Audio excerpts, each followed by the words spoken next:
Here is my audience. Okay, so the purpose of this speech is to go over the species survival plan for red wolves and why we need it and how we're enforcing it. So imagine one day you wake up and almost all of the human race is gone. That's what red wolves are going through right now.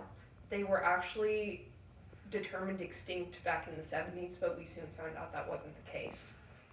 I have been working as an intern at Miller Park Zoo, so I have grown very attached to our two red wolves we have from learning about them, how they work, and just taking care of them in general.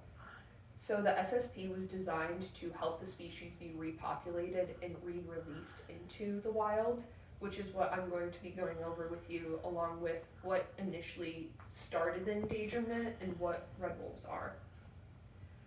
So the AZA has been working to help red wolves for about 50 years now, because back in the 70s, they collected all of the red wolves in the wild, and they found 400, but only 14 of which were actual red wolves, because a lot of people mistake them for coyotes since they used to breed with them. According to Rebecca Bowes, who works at the Wolf Conservation Center, their territory used to range from all the way down in Texas up through the Midwest and into Maine, whereas now they are mostly secluded to a small city in North Carolina, along with the zoos that they've been sent out to. According to the AZA, as of 2019, over 70% of the deaths of these red wolves were due to humans, and that's because of habitat loss, hunting, and just lack of food from all these cities being built in their territory. Luckily, since the AZA was able to capture these wolves in time, considering there were 14 left, they were able to redistribute them and start breeding, which red wolves, they mate for life, so it was a little difficult to get that started since there were so few. Now that we know what has happened to red wolves, I'm going to go over what they're like. Because typically, at least when I hear wolf, I think of the big gray wolves we see in movies that, attack humans and are just the big bad wolf. Red wolves are very different from that, even though they are cousins of them. They are much smaller, they're less social creatures, though they do stay in packs. It's typically 2 to 4 members of a family as opposed to multiple families together. And it's really important to reestablish their dominance in their territory because they are a big predator, much like coyotes, but that's very hard due to the habitat loss that's happened with the cities that have grown out in the Midwest and the eastern borders. So now that we know what red wolves are like, I'm going to go over the AZA's SSP and how it is helping us and how we are taking care of them in zoos. So considering the near extinction of them, like I said, it's really important that we follow this to a T. In zoos, they are supposed to be very hands-off, where, for example, with primates, we give lots of toys to, we interact with, we train them. We don't do that with these wolves because if they were released into the wild, per se, and they were to see a human, we don't want them to approach them, and we don't want them to rely on humans to be able to survive.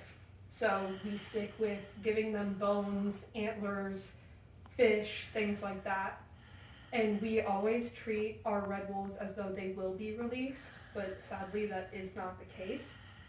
The Red Wolf Coalition has described how we re-release them into the wild, and that is we do that by when a zoo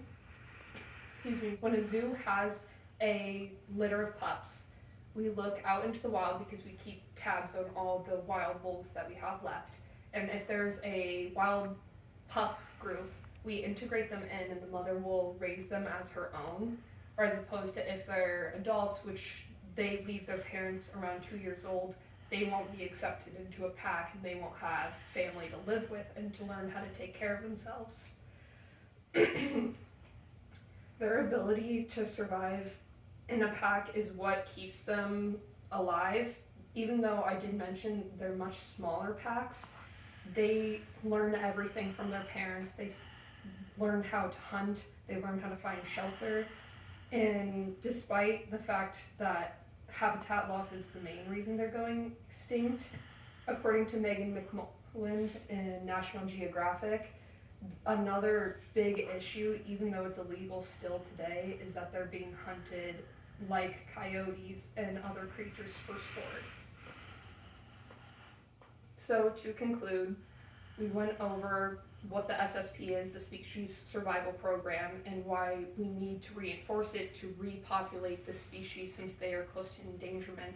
Because when an animal's endangered and if they do go extinct, it throws off our food chain, which throws off every other animal in our ecosystem.